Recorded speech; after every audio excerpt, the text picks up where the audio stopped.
May mga laro na dumadaan lang at may mga laro na parang humihinto ang oras. Ito ang klase ng gabi na hindi mo basta pinapalampas. Live. Walang rewind. Walang second chance. At sa gitna ng ingay ng arena, may isang pangalan na unti-unting bumibigat sa bawat dribble, bawat depensa, bawat pag-angat ng bola, kay Soto. Kung ngayon ka lang tumutok, baka isipin mo isa lang itong regular na laban sa league. Pero kung matagal mo nang sinusubaybayan ang kwento ni Kai, alam mong hindi ito simpleng matchup laban sa Mikawa. Ito ay isang yugto. Isang pagsubok. Isang paalala kung gaano kalayo na ang narating at kung gaano pa kalayo ang tatahakin. Habang nagsisimula ang laro, ramdam mo agad ang tension. Hindi ito yung klaseng laro na chill lang ang dalaw. May urgency. May diin. At si Kai, hindi siya nagmamadali. Isa yan sa mga bagay na napapansin ng mga sanay tumingin ng laro, ang kontrol niya sa tempo. Parang isang veteranong manlalaro na hindi kailangang magpakahero para maramdaman ang presensya. Pero hindi ganito palagi ang kwento niya. Balikan natin sandali. Isang batang matangkad sa Pilipinas, may pangarap na mas malaki pa sa sarili niyang height. Lumaki sa ilalim ng spotlight, dala ang apelyido, dala ang expectations. Hindi biro ang maging next big thing sa isang bansang halos religion ang basketball. Lahat may opinyon. Lahat may inaasahan. At doon nagsimula ang pressure. Sa murang edad, hindi lang siya naglalaro para sa sarili niya. Naglalaro siya para sa bandera. Para sa pamilya. Para sa milyon-milyong Pilipino na naghahanap ng susunod na idolo. Pero ang development ng isang player hindi linear. Hindi laging pataas. May mga pagkakataon na kinwestiyon siya. Masyado raw mabagal.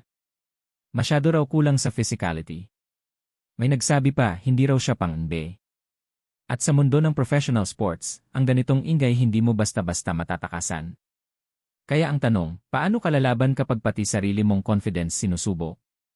Bumalik tayo sa laban kontra Mikawa. Sa unang quarter pa lang, kita mo na ang adjustments. Hindi siya pilit. Hindi siya nagmamadali magpakitang gilas. Ang ginagawa niya, simple pero epektibo, positioning. Timing. Awareness. Kapag pinapanood mo siya ngayon, hindi mo lang nakikita ang height advantage. Nakikita mo ang evolution ng kanyang laro. Sa offensive end, hindi na siya yung one-dimensional big man na asa lang sa ilalim. May touch na siya sa mid-range. Marunong nang magbasa ng depensa. Kapag dumoble ang kalaban, hindi siya nagpapanik, naghahanap siya ng open teammate. At ito ang madalas hindi napapansin ng casual viewers. Ang tunay na improvement ng isang player, hindi lang sa points makikita. Nasa decision making. Nasa pagpili kung kailan umatake at kailan umatras.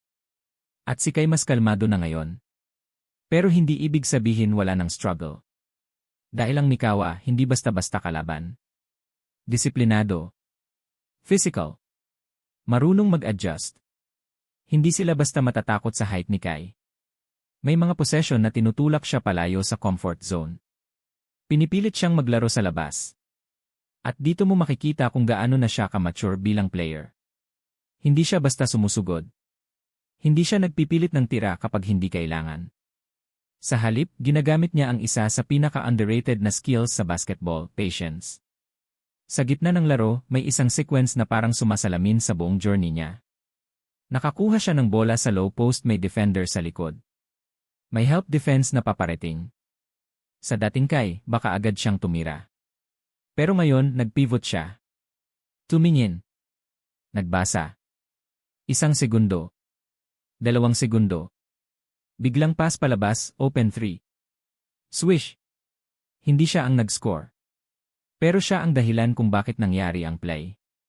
At doon mo marirealize hindi lang siya naglalaro para magpakitang gilas. Naglalaro siya para manalo. Pero syempre, hindi mawawala ang mga pagkakataon na kailangan niyang umangat. Second half. Umiinit ang laban.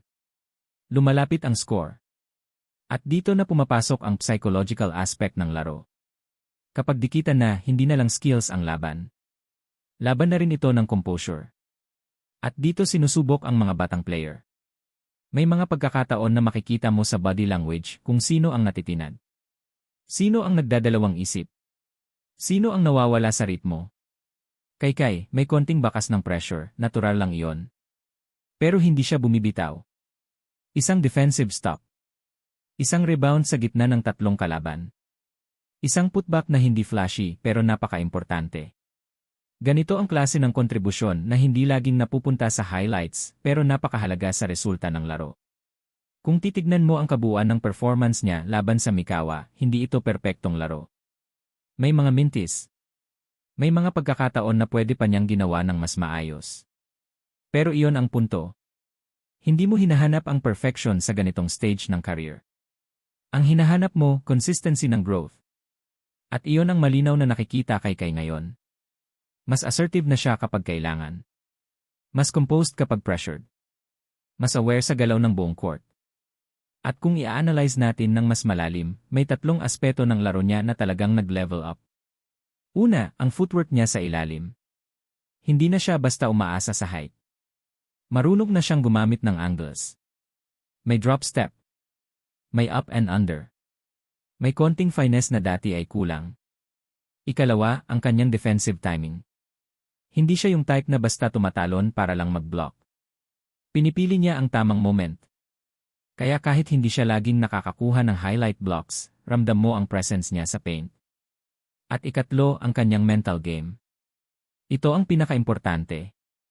Dahil sa professional level, halos pare-pareho na ang physical tools ng mga players. Ang pinagkaiba na lang kung sino ang mas matibay ang isip.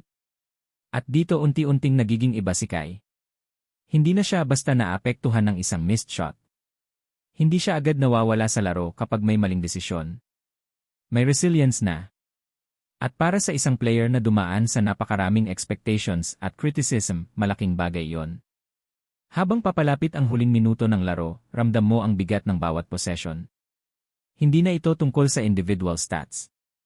Tungkol na ito sa execution.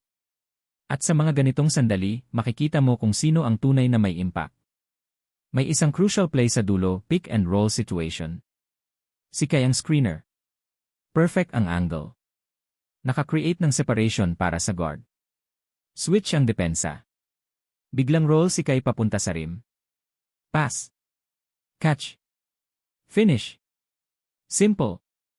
Direktang-direkta. Pero iyon ang klase ng play na sumisira sa depensa. At iyon ang klase ng play na nagpapakita na hindi lang siya basta big man, isa siyang system player na marunong mag-fit sa modern basketball. Sa pagtatapos ng laban, maaaring hindi siya ang may pinakamaraming puntos. Maaaring hindi siya ang nasa headline ng box score. Pero kung pinanood mo ang buong laro, alam mo kung gaano kalaki ang naging ambag niya. At doon nagiging espesyal ang ganitong performance. Dahil hindi ito yung viral, overhyped na laro. Ito yung tahimik pero makabuluhan. Ito yung klase ng performance na unti-unting nagtatayo ng isang matibay na career. At para sa mga Pilipino, may kakaibang pakiramdam na kasama nito. Dahil sa bawat galaw ni Kai, may konting piraso ng pangarap ng bawat batang naglalaro sa kanto. May konting pag-asa na kaya rin nating makipagsabayan sa international stage. Pero hindi pa ito ang dulo. Sa totoo lang, parang simula pa lang ito ng mas malalim na kwento. Dahil ang tunay na tanong ngayon hindi na kung kaya ba ni Kai. Ang tanong na hanggang saan niya kayang dalhin ang laro niya. At sa bawat laban tulad nito laban sa Mikawa, unti-unti nating nakukuha ang sagot. Hindi sa pamamagitan ng isang malaking explosion, kundi sa pamamagitan ng maliliit, consistent, at matitibay na hakbang pasulong. Kaya kung isa kang tunay na basketball fan, hindi mo lang pinapanood ang stats. Pinapanood mo ang development. Pinapakinggan mo ang ritmo ng laro. At sa gabing ito, malinaw ang mensahe. Si Kai Sotto, hindi na lang pang promise. Unti-unti na siyang nagiging realidad.